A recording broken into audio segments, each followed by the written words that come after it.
बियो एकदम नंखाय प्रपागेन्डा फल्स प्रपागेन्डा बड'लेण्ड इउनिभार्सिटिखौ बदनाम खालामनो बेनि एकाडेमिक प्रडाक्ट्सफोरखौ दिनै बदनाम खालामनो बा इन्स्टिटिउसनखौ बदनाम खालामनो थाखाय मोनसे दुष्ट चक्रआ इउनिभार्सिटिखौ गाहायाव लांनो थाखाय बे प्रपागेन्डाखौ बदनामखौ खालामदों मिडियायावहाय उइदाउट एनि फेक्ट्स एभिडेन्स बे जिनिसखौ खालामदों बे दानिल' खोथा नङा बड'लेण्ड इउनिभार्सिटिखौ गोदोनिफ्रायनो सम लायै सम बदनाम खालामनो थाखाय माखासे चक्रआ बेबायदि खामानिखौ मावबाय थायो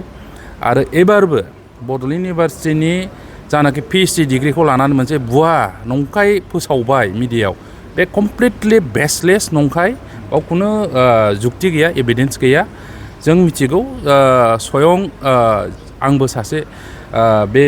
इउनिभार्सिटियावनो रिसार्च स्कलार हिसाबै खामानि मावगासिनो दङ दासिमबो माने PhD एथ' सहसै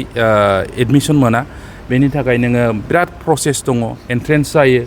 रिटेन टेस्ट रिटेनाव पास जाबासो नों कम्पिउटार टेस्ट भाइभा टेस्ट जायो बेनिफ्राय कर्स वार्क थायो कर्स वार्कआव 6 मान्थ्स मोनसे माबा थायो मोनबा पेपारनि बे एग्जामखौ पास जाबासो नोङो फर्मेलि सासे PhD स्टुडेन्ट हिसाबै रेजिस्ट्रेसन जायो बेनिफ्राय नोङो गेजेर गेजेर प्रग्रेस रिपर्ट होनांगौ नोंनि सिनopसिस टपिकनि सायाव एक्सपार्टफोर थायो DRC मेम्बार थायो DEC मेम्बार्स थायो बेफोराव पास जालांसो एभ्रि इयार प्रग्रेस रिपर्ट होनानै क्वार्टारलि प्रग्रेस रिपर्ट होनांगौ बेनि उनाव नोंनि थिसिसखौहाय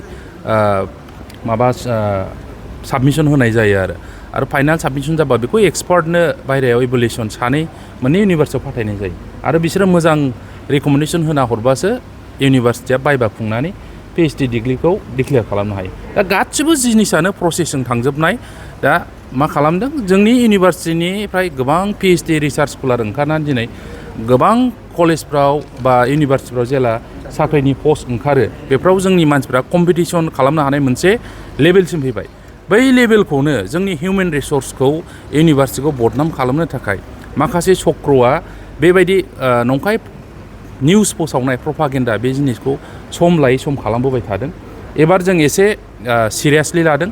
दा इउनिभार्सिटि अथरिटियाबो बेखौ सिरियासलि लादों मोनसे फेक्ट फाइन्डिं कमिटि खालामनाय इनकुवारि खालामनानै सोर जरित दं इउनिभार्सिटि इनसाइड दा इउनिभार्सिटि सोरबा फेकाल्टि मेम्बार्सजों जरित दं नामा सोरबा बेक्तिया जरित दं नामा बेखौ फाइन्ड आउट खालामनो थाखाय फेक्ट फाइन्डिं मोनसे कमिटि दाबाय आरो मोनसे बिहित बेबस्था स्ट्रं एक्सन लानाय जासिगोन बेनि सायाव जाहाथे जोंनि इउनिभार्सिटिनि जानाखि इन्टिग्रिटि मर्यादा मान सन्मान स्टेटास बे गाहायाव थाङा बेनि थाखाय जोङो बेखौ एक्सन लागोनखौ दिनै मिथिनो मोन्दों एकदम दुर्भाग्यजनक इउनिभार्सिटिखौ बिदि सम लायै सम जे बदनाम खालामबाय थानो नागिरो बड'लेण्ड ओनसोलनि जिहेतु मोनसे बेल' हिउमेन रिसर्स दानायनि अनुस्थान बेखौ बदनाम खालामनो नागिरनाया बिराद दुर्भाग्यजनक दुखुनांथाव आरो लाजिनांथाव घटना आरो बियो जों बेखौ निन्दा खालामो जे चक्रआनो खालामा मानो जोंनि BSUनि तरफनिफ्राय जों बेबायदि खामानिखौ निन्दा खालामो आरो फैबाय थानाय समाव जोङो बे दुष्ट चक्रखौ फाइन्ड आउट खालामनायाव जोंनिफ्राय बेसेबां हेल्प खालामनांगौ अथरिटिनो जों बेखौ हेल्प खालामगोन